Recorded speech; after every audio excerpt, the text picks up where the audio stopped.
Seguimos nuestro breve recorrido por el arte oriental. Nuestra siguiente parada es en el sur del continente asiático, en la península del Indostán, mejor conocido como la India. La historia de la India es única y amplia, cuenta con múltiples confrontaciones de las áreas alrededor. Los resultados de todas estas invasiones es la India, lleno de distintas costumbres y tradiciones que conocemos hoy en día. Las primeras indicaciones de vida humana en la India vienen de la Edad de Piedra. Desde el 6000 a.C., grupos de personas empezaron a asentarse ahí, formando la civilización que se conoce como cultura del Valle del Indo. De esta civilización resaltaban dos grandes ciudades, Mohenjo-Daro y Harappa. Ya en esta época podemos encontrar algunas manifestaciones artísticas como cerámicas y estatuillas. La civilización del Valle del Indo estaba en su apogeo en los años 2300 a 1700 a.C. Luego, después del año 1700 a.C., se disolvió. Después del colapso de la civilización del Valle del Indo, una nueva ola de personas entró en la India. Los arios vinieron de Asia Central y probablemente entraron a la India a través de Afganistán, después del 1500 a.C. Con el tiempo, los arios se establecieron y se convirtieron en agricultores, evolucionando así en una sociedad más ordenada y asentada, y dando inicio al llamado período védico. En esta época es donde surge la religión védica, es decir, la religión previa al hinduismo. Todo este pensamiento está recogido en 4 libros, los Vedas. También convirtieron a los fenómenos naturales en dioses y sus rituales se basaban en sacrificar animales. Los védicos se organizaron en tribus agrícolas y ganaderas. Las tribus se convirtieron en reinos y la sociedad en un sistema de castas. Los arios se convirtieron en sacerdotes, gobernantes y guerreros, campesinos libres y mercaderes. La religión védica pasó a llamarse religión brahmánica, en la que los sacerdotes llamados brahmanes eran los únicos que podían interpretar y enseñar los Vedas y los que conocían los ritos ceremoniales. Con el brahmanismo, la vida se transformó en un gran ritual, con una serie de prohibiciones que interferían las relaciones humanas, permitiendo a los sacerdotes dominar todos los aspectos de la vida social. Como reacción a esto nacen 2 nuevas religiones, el jainismo de la mano de Mahavira y el budismo de la mano de Siddhartha Gautama, conocido como Buda. El jainismo es una religión moralista, defiende la idea de un mundo eterno que no está dirigido por Dios alguno, sino por leyes naturales y morales. Su práctica es la de realizar esfuerzos para encaminar al alma o conciencia hacia un estado divino y de liberación. Los jainas rechazan comer carne y su obsesión por no matar ningún ser vivo les lleva incluso a llevar mascarilla para no aspirar sin querer algún mosquito. Algunos incluso rechazan la vestimenta y andan desnudos. El budismo tampoco cree en ningún dios. Dice que toda la vida es sufrimiento y es necesario deshacer ese sufrimiento a través de la eliminación del deseo, que es fuente de dolor, aunque sin recurrir a soluciones extremas, sino adoptando una necesaria moderación. Solo así se conducirá a la liberación, llamado nirvana. Esto rompería al samsara, o ciclo de reencarnaciones, y se pasaría a formar parte del cosmos. Tanto el budismo como el jainismo rechazaron los sacrificios humanos y de animales, y postularon la no violencia. Vale la pena ahora hablar de la religión más importante de los indios, el hinduismo, que en realidad puede catalogarse como una religión, una tradición religiosa, un conjunto de creencias religiosas o una forma de vida. En el hinduismo, la creencia es que la vida en la tierra es cíclica, es decir, que uno nace una y otra vez en un proceso que se llama samsara. El bienestar y la calidad de tu próxima vida depende de tu karma.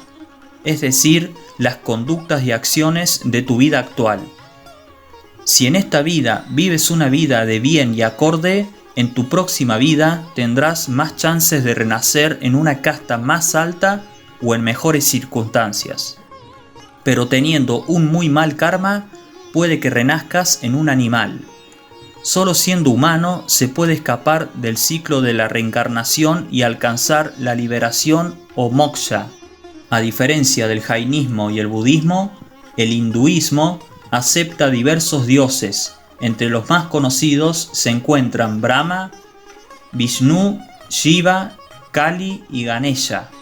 Aunque los hinduistas pueden ser politeístas, monoteístas o ateos. Debido a la amplia gama de tradiciones e ideas que cubre el hinduismo, es difícil de llegar a una total comprensión del mismo. Volviendo a la historia, cerca del siglo III a.C., la región vio los primeros ataques de otras sociedades como los persas y más tarde la llegada de Alejandro Magno, que conquistó gran parte del territorio. Sin embargo, después de su muerte en el año 317 a.C., los griegos se retiraron. Luego de esto, los varios reinos indios comenzaron a conquistarse unos a otros, y después del año 322 a.C. surgió el primer gran imperio, llamado Imperio Maurya, de la mano de Chandragupta, que conquistó y unió una gran parte del sur de Asia. A partir de este punto podemos decir que comienza a surgir el verdadero arte de la India. El mayor gobernante mauriano fue Asoka el Grande, nieto de Chandragupta. Conquistó la ciudad de Kalinga exitosamente, pero como resultado dejó miles de muertos. A raíz de esto, Asoka se llenó de remordimiento, decidió evitar la violencia y convertirse en budista. Él fue el responsable de expandir el budismo por todo el imperio. Decretó que los principios budistas debían ser grabados en pilares de piedra o en rocas en todo su reino para enseñar al pueblo a vivir. Lo que siguió fue una época larga que duró más de 2 siglos que se llamó la Edad Dorada de la India, de la que se destacó el Imperio Gupta. Durante los años siguientes gobernaron otros imperios, como los Chalukya, los Vijayanagara y los Chola. Luego llegó el turno del Imperio Mogol, de la mano de Babur, que empezó a expandir sus territorios y también la religión islámica. El Imperio Mogol alcanzó su apogeo en el siglo XVII. Finalmente, el imperio entra en decadencia hasta la llegada de los europeos. La historia sigue, pero hasta aquí nos interesa llegar, ya que solo veremos el arte de algunos imperios. Al igual que vimos en el arte islámico, la religión va a ocupar un lugar central en el arte de la India, sobre todo con el budismo y el hinduismo. Otra característica es que no vamos a encontrar un arte unificado por estilos, sino que esto va a variar de acuerdo a cada región, convirtiendo al arte de la India en un arte multicultural. Otro rasgo principal del arte indio es su integración con la naturaleza. Así como el hombre occidental ha buscado siempre adaptar la naturaleza a sus necesidades, los indios han procurado en cambio integrar sus obras en el entorno natural. La naturaleza tiene para ellos un carácter sagrado. Por último, otra faceta importante del arte indio es la representación del erotismo. Según la religión hindú, el sexo es una forma de oración, un canal entre lo humano y lo divino. Esto se va a ver reflejado sobre todo en escultura y pintura. En arquitectura se destaca la arquitectura religiosa y vamos a encontrar como principal material de construcción a la piedra. La categoría donde más se destaca el arte indio es en escultura. Tanto en relieves como en estatuas, los indios sorprendieron con su calidad técnica y su capacidad para representar la sensualidad de los cuerpos. En pintura se destacan los murales en piedra, ya que se trata de un arte antiguo. La creación arquitectónica más antigua es la stupa. Se trata de un monumento de tipo macizo y forma semiesférica, dedicado a conservar alguna reliquia de Buda, o simplemente a conmemorar algún recuerdo de su vida.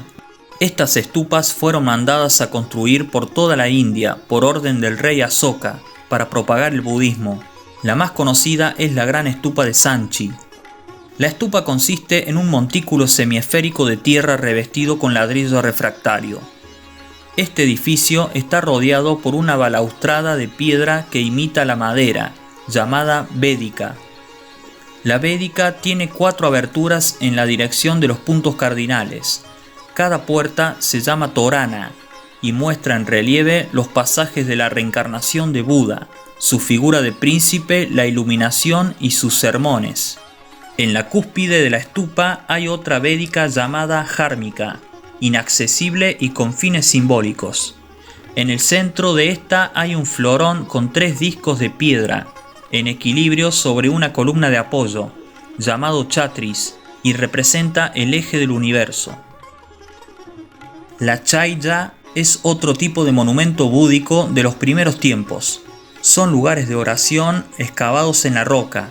Tienen generalmente 3 naves formadas por 2 filas de pilares o columnas, y en el fondo de la cueva se encuentra una estupa. Lo más interesante es su bóveda de cañón, igualmente tallada en la roca.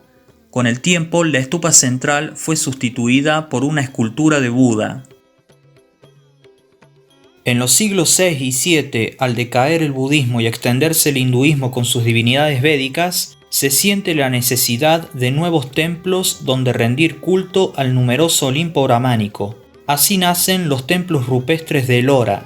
La mayoría son cuevas abiertas en la montaña. El más impresionante es el templo Kailash, que significa montaña sagrada. Los enormes grabados de piedra representan diferentes dioses hindúes, con una atención especial a Shiva. En la base del templo, una gran cantidad de elementos tallados parecen cargar el edificio sobre sus espaldas. Gracias a estas magistrales esculturas, así como la increíble ingeniería del templo, Kailash es considerado un ejemplo sobresaliente del arte y la arquitectura de la India. Otra construcción llamativa son las gopuras.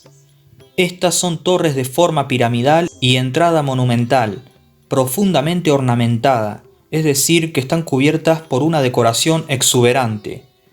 Generalmente está decorado con dioses, monstruos y seres mitológicos. Las gopuras se ubican en la entrada de un templo hindú, y con el pasar del tiempo, estas se volvieron más coloridas y recargadas. Las gopuras de Madurai son un claro ejemplo de ello. Este templo está adornado por 33.000 estatuas. Por último, cabe una mención especial a 2 importantes templos fuera del país. El templo búdico de Borobudur, que se encuentra en la isla de Java, Indonesia, y es el monumento budista más grande del mundo. Construido entre los años 750 y 850, el monumento consta de 6 plataformas cuadradas coronadas por 3 plataformas circulares y está decorado por 2.672 paneles de relieve y 504 estatuas de Buda. El monumento es un santuario y lugar de peregrinaje budista. Y el otro es el gran templo de Angkor Wat, que se encuentra en Camboya. Es el templo hinduista más grande y también el mejor conservado de los que integran el asentamiento de Angkor. Está considerado como la mayor estructura religiosa jamás construida y uno de los tesoros arqueológicos más importantes del mundo. De planta rectangular y rodeado por un anchísimo canal, está formado por 5 recintos concéntricos, en cuya terraza central y más elevada se levanta el templo. Estos 2 templos son un claro ejemplo de cómo influyó el arte de la India en otras regiones asiáticas. Aunque el Taj Mahal o los palacios de Rajasthan se han convertido en algunos de los lugares más icónicos de India, no debemos olvidar el encanto de otras muchas obras de arte, como por ejemplo los imponentes Baoris. Estos pozos escalonados erigidos en el siglo III son profundos aljibes que, durante la escasa época de lluvia, almacenaban el agua que posteriormente era recogida por las mujeres. Sin embargo, a diferencia de los pozos que podamos encontrar en Occidente, aquí el descenso al pozo se conforma de cientos de escalones que envuelven lugares de una gran belleza. Con el tiempo, los baoris se convirtieron en lugar donde socializar, rezar o depositar ofrendas. Actualmente hay más de 70 baoris desparramados por todo el país. Muchos de ellos están abandonados. Otros son lugares turísticos y hasta algunos ciudadanos lo usan como piscina en los días intensos de verano. La escultura de la India se nos presenta ya en sus primeros momentos con un gran dominio del movimiento de la figura humana. Se resalta la belleza de los cuerpos femeninos que expresan no solo movimiento, sino una carga erótica y sensual. Para el artista indio, lo importante no es la anatomía ni la musculatura, sino la blandura del cuerpo humano y la suavidad de los movimientos. Los relieves más destacados son los mitunas, llamado así a las esculturas de amantes, que se repiten a lo largo de un muro. Estos representan algunos ritos de iniciación en el sexo, que está ligado íntimamente a lo divino. Los relieves de dioses y divinidades también fueron los motivos más comunes de la escultura india y se representaban en todo tipo de templos. Las estatuas más impresionantes de la escultura india son las colosales estatuas de Budas que se distribuyen a lo largo del país. La mayoría esculpidas en piedra, son de tamaños variados, pero algunas son de tamaño colosal. Otra característica es que generalmente estas esculturas están en contacto con la naturaleza. Podemos encontrar Budas en las montañas o entre el medio de la selva. En escultura india no solo se destacan las grandes obras, sino también trabajos más refinados, como las estatuas de dioses, generalmente de bronce. Podemos observar la calidad técnica que manejaban los artistas. Estas estatuas de tamaño variado eran usadas para rezar y con el paso del tiempo fueron evolucionando. Actualmente podemos encontrar estatuas de culto religioso en cada esquina de la India. Las pinturas más valiosas son las de carácter mural y pertenecen a las grutas de Ajanta, en las que puede seguirse la evolución desde el siglo I al VII, si bien las más numerosas son las más tardías. Representan escenas de la vida de Buda, de sus reliquias y de la historia de su doctrina. Además, la literatura budista de la India posee una gran abundancia de textos que describen que los palacios de reyes y de las clases altas estaban decorados con pinturas, pero lamentablemente los mismos no han sobrevivido hasta nuestros días. De este modo concluimos con el arte de la India. Pero nuestro recorrido por el arte oriental nos lleva hasta el último destino, el arte chino,